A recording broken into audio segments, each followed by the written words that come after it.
საქმის კურსი პირდაპირ ეთერში იწყებს მუშაობას. დღის თავარ ბიზნეს და ეკონომიკურ ამბებს მე ჟურნალისტი ანუკა ჯოხაძე გაგაცნობ. ნოემბერში საქართველოში წლიური ინფლაცია 4.8% შეადგენდა. ნოემბერში ინფლაცია წინა თვესთან შედარებით 2.4% პუნქტით შემცირდა, თუმცა ის კვლავ სების 3.3%-ს აღემატება.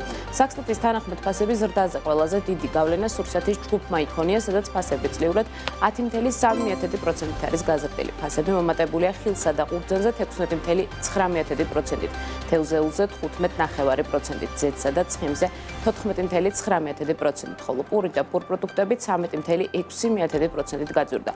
ასევე 8%-ით გაიზარდა ფასები ჯანდაცვის სექტორში, უფრო კონკრეტულად ფასები გაიზარდა ამბულატორიული სამედიცინო მომსახურებაზე 9%-ით, საავადმყოფობის მომსახურებაზე 9%-ით, ხოლო სამედიცინო პროდუქციის აპარატურის და მოწყობილობის ფასები 6.6%-ით არის გაზრდილი. ალკოჰოლური სასმელების და თამბაქოს ჯგუფში ფასები გაზრდილია 4.4%-ით, 7%-ით გაძვირდა თამბაქოს ნაწარმი, ხოლო ალკოჰოლური სასმელები 1.7%-ით.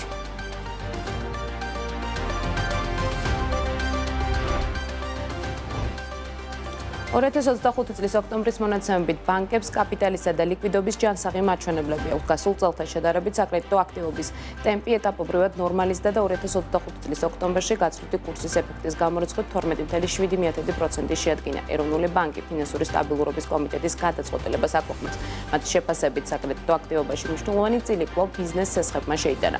2025 წლის მესამე კვარტლის მონაცემებით სესხების მთლიან შიდა პროდუქტთა ფართობა გრძელვადიანი ტრენდის ქვემოთ ნარჩუნდება. ეროვნული ბანკის შეფასებით, ერთი მხრივ პირველ სამ კვარტალში დაფიქსირებულმა ძლიერმა ეკონომიკურმა ზრდამ და მეორე მხრივ საკრედიტო აქტივობის ნორმალიზებამ სესხების მშპ-თან ფარდობის უარყოფითი გაპის გაზრდა განაპირობა. კომიტეტის შეფასებით მდგრადი საკრედიტო აქტივობისა და ეკონომიკური ზრდის ნორმალიზების ფონზე სესხების მშპ-თან ფარდობის უარყოფითი გაპი ეტაპობრივად დაიხურა. შესაბამისად, მიმდინარე ეტაპზე მათი თქმით, კაპიტალის კონტრციკლური ბუფერის ციკლური კომპონენტის ცვლილების საჭიროება არ იკვეთება. ამასთან კომერციული ბანკები განაგრძობენ კაპიტალის კონტრციკლური ბუფერის ნეიტრალური კომპონენტის ეტაპობრივ დაგროვებას.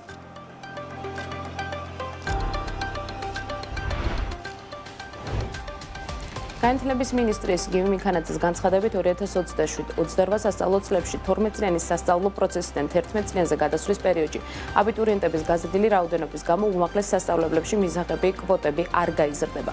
ოცნების განათლების მეცნიერებისა და ახალგაზრდობის მინისტრმა გივი მიქანაძემ საზოგადოებრივი მაუწყებლის ეთერში შესაბამისი კითხვის საპასუხოდ გარმარტა, რომ უმაღლეს სასწავლებლებში სახელმწიფო კონკრეტული მიმართულებებით ადგილების რაოდენობას განსაზღვრავს. 2027-28 წლებში კი აბიტურიენტებს შორის კონკურენცია გაიზრდება და ვინც უნივერსიტეტებში სასურველ ფაკულტეტებზე ვერ ჩააბარებს, მათ შესაძლებლობა ექნება სწავლა პროფსასწავლებლებში გააგრძელონ. გივი მიქანაძემ აღნიშნა, რომ ამგვარად სახელმწიფო განათლების რეფორმის ფარგლებში პროფსასწავლებლების კომპონენტს გააძლიერებს და ამასთან პროფესიულ და უმაღლეს სასწავლებლებს შორის ბმასაც შეუწყობს ხელს.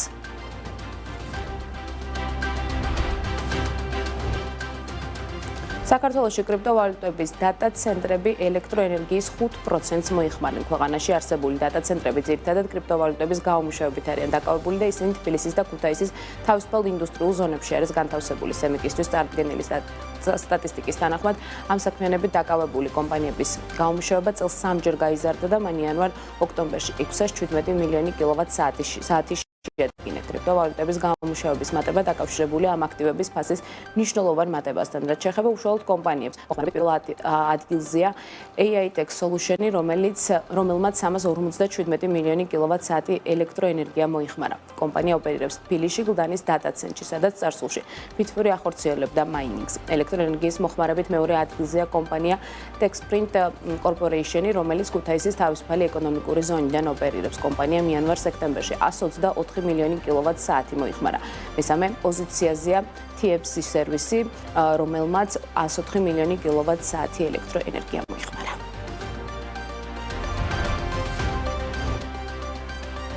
გაზგამანაწილებელი კომპანიები მომდევნო 5 წელში ჯამურად 307 მილიონ ლარზე მეტ ინვესტიციას განახორციელებენ. შესაბამისი საინვესტიციო გეგმები სემეკმა უკვე შეითანხმა.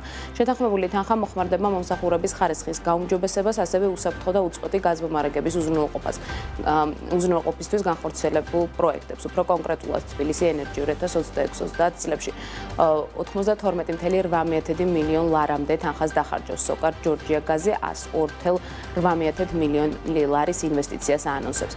საქორგაზი ვალდებულებას იღებს 105.7 მილიონი დახარჯოს, ხოლო თელავგაზის საინვესტიციო აქტივობა 3.7 მილიონამდეა.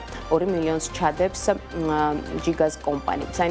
საინვესტიციო პროექტები მარეგულირებელმა ბუნებრივი გაზის ტარიფების გეგმიურ გადახედვამდე შეითანხმა. რა პროექტების განხორციელების ვალდებულება იყოს კომპანიებმა, რა მიმართულებით არის ყველაზე მწვავე გამოწვევა და მოსალოდნელია თუ არა მათ შორის ტარიფების ცვლილებას. მეკის თავმჯდომარე დავით ნარმანია უპასუხობს ჩვენს კითხვებს დღეს 15:30.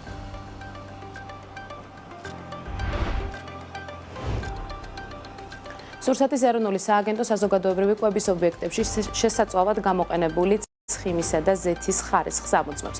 უწყების ცნობით შემოწმებულ ობიექტებში დარღვევები არ გამოვლენილა. სააგენტო მიუთითებს, რომ საზოგადოებრივი კვების ობიექტებში ხშირად გამოიყენება ფრიტურული ცხიმის, ზეთი, კარტოფილის, ფრინველის, ხორცის, ცომეულის და სხვა პროდუქტების შესაძლებლად.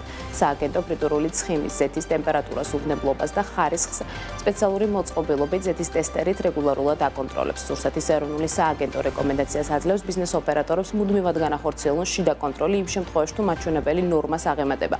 ობიექტი ვალდებულია ზეთი დაუყოვნებლივ გამოცვალოს, რადგანაც მაღალი ტემპერატურის შედეგად დროთა განმავლობაში ზეთში გროვდება ისეთი ნივთიერებები, რომლებიც ჯანმრთელობისთვის სახიფათოა. ამავდროულად მნიშვნელოვანია ზეთის ნარჩენების სწორად მართვა. სავალდებულოა გამოყენებული ზეთისა და ცხიმის შეგროვება და სპეციალიზებული კომპანიებისთვის გადაცემა, რომლებიც უზრუნველყოფენ აღნიშნული ნარჩენის გადამუშავებას.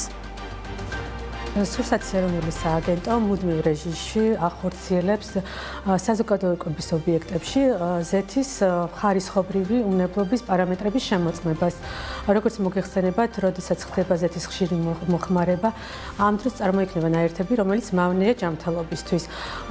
სურსათის ეროვნული სააგენტო მუდმივ რეჟიმში ახორციელებს კონტროლს, თუ აღმოჩნდება, რომ ზეთის პარამეტრები არის არადამაკმაყოფილებელი, ამ დროს ბიზნეს ოპერატორს მიეცემა მითითება აღნიშნული ზეთი ამოიღოს მოხმარებიდან.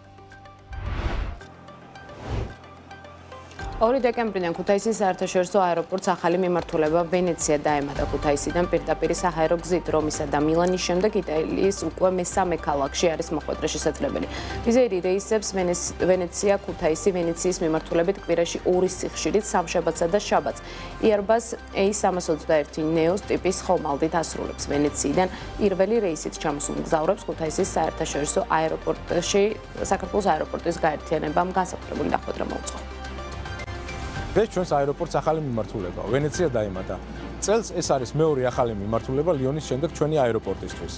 ავიაკომპანია ვიზეირი საქართველოს ავიაბაზარზე კვლავ ინარჩუნებს ლიდერის პოზიციას, რომელიც მოემსახურა 1.700.000 მეტ მგზავრს და 3.900 მეტ ფრენას. ქუთაისის აეროპორტი საკმაოდ ხშირად სარგებლობთ შესაძლებლად ტურისტული მიზნებით ძირითადად და ძალიან კარგია, ემატება ახალი მიმართულებები, ემატება ახალი ქალაქები, რაც გვაძლევს იმის საშუალებას, რომ მეტად კარგად ვიმოგზაუროთ, მეტად დავგეგმოთ უფრო საინტერესო ჩვენი მოგზაურობებით.